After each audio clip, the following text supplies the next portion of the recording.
আসসালামু আলাইকুম। আজকে চলে গেছিলাম সেই আলামিন চত্বরে। আর এনে এসে দেখি গা দি লোক, কত লোক বসিল আছে দেখেন তো এটা আপনারা। আর এরা কইলাম বসি নেই, চাও কইলাম খাচ্ছে। হ্যাঁ, আপনারা ঠিকই দেখেছেন। আর আমি কিন্তু আজকে চলে আইছিলাম সেই ভাইরাল আলামিন ভাইয়ের চায়ের দোকানে। এটা কইলাম পাবনার গাছপাড়ার স্পেশাল চা। সেই লাগি আমি আর আমার প্রিয় মানুষটা চলে আইছিলাম এখানে আজকে চা খাবি। তো অনলাইনে অনেক দেখি এই চায়ের রিভিউ, তাই আজকে করলাম আমি চলে আইছি সে আলামিন ভাইয়ের চা খাবি। আর এখানে এসে দেখি আলামিন ভাই চা বানাবি, সে লেগে চায়ের সরঞ্জাম রেডি করতেছে। আসলে এটা পাবনার সে বিখ্যাত ভাইরাল চা। এটা করলে এখানে এসে চাটাই করতে পারেন। এখানে এসে যা দেখলাম একটা ডেক্সির মধ্যে দুধ জালতি আছে সবসময় অনবরত।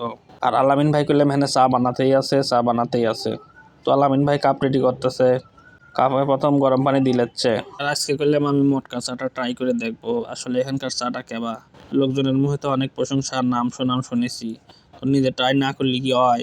সেই লাগিন করলাম আজকে কিন্তু চলে আইছি আলামিন ভাইয়ের মটকা চা খাবি। তো এখন আলামিন ভাই তার যত্ন সহকারে সুন্দর করে চা বানাবি। তো আলামিন ভাই এখন কাপ রেডি করতেছে চা বানাইলে লাগিন।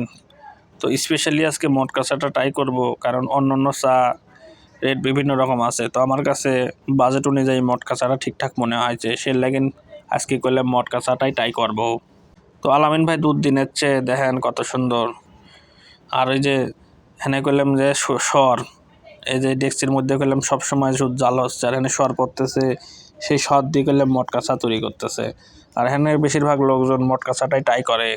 তাছাড়াও করলাম এখানে স্পেশাল চা এবং সাধারণ দুধ চাও লাইছে। আপনারা যার যেটা পছন্দ সেটা খাইতে পারেন, তবে দাম অনুযায়ী মটকা চাটাই আমার কাছে ঠিকঠাক মনে হয়েছে, সেই লাগে আমি করলাম মটকা চাটাই অর্ডার দিলাম। আর এই যে আলামিন ভাই দেখেন কত সুন্দর করে মটকা চা তৈরি করতেছে, সবগুলা কাপের বিন আগে সর দিলেচ্ছে, দেখেছেন আপনারা কত সুন্দর। তারপরে দিচ্ছে হচ্ছে গরম দুধ, জাল দেওয়া দুধ, দেখেন দুধের কালারটা কত সুন্দর। তো এইভাবে প্রতিটা কাপের বিন এইভাবে দুধ দিলেচ্ছে, খালি দুধই লয়, এনে করলে প্যাকেট দুধও লয়ছে সেটাও দিচ্ছে। আবার স্পেশালি ভাবে যার যতটুকু চিনি প্রয়োজন সেটাও করলাম দেয়। আপনার যদি চিনি বেশি লাগে সেটা বলবেন। তো যাই হোক, এখন আলামিন ভাই করলাম চায়ের লেগার দিবি, আর এই চায়ের লেগার দিলি পারে চায়ের কালারটা করলাম আরও সুন্দর হয়ে যাবি। আর এইভাবে প্রতিটা কাপে কাপে সুন্দর করে লেগার দিচ্ছে, দেখেন না। ফাইনালি প্রায় চা বানানোর প্রায় হয়ে গেছে। এখন কইলাম চা আমাদের মাঝে পরিবেশন করবি। তো আমার সামনে দেখেন চা চলে আইছে 2 কাপ মটকা চা। চায়ের কোয়ান্টিটি দেখেছেন কত সুন্দর। আমার কইলাম এরম চাই দেখতেও ভালো লাগে আর খাতেও ভালো লাগে। তো চা আমি একটু ট্রাই করে দেখতেছিলাম যে কেমবা লাগে। আসলেই চা কইলাম খুবই স্বাদ হয়েছে। আপনি কি কব, আপনারা যারা যারা খান নাই এখনো তারা এনে এসে এই চাটা ট্রাই করবি পারেন। আমি এক কথায় এই চাটা খেয়ে সত্যিই করলাম স্যাটিসফাই হয়ে গেছি। চাটার যেমন কালার তেমন স্বাদ, কি কব, এক কথায় করলাম সেই অসাধারণ হয়েছে চাটা। যারা যারা এই চাটা খাইতে চান তারা চলে আসবেন গাছপাড়া আলামিন চত্বরে। তো আমি আজকের মতো এখানেই বিদায় নিচ্ছি। সবাই ভালো থাকবেন, সুস্থ থাকবেন। আল্লাহ হাফেজ।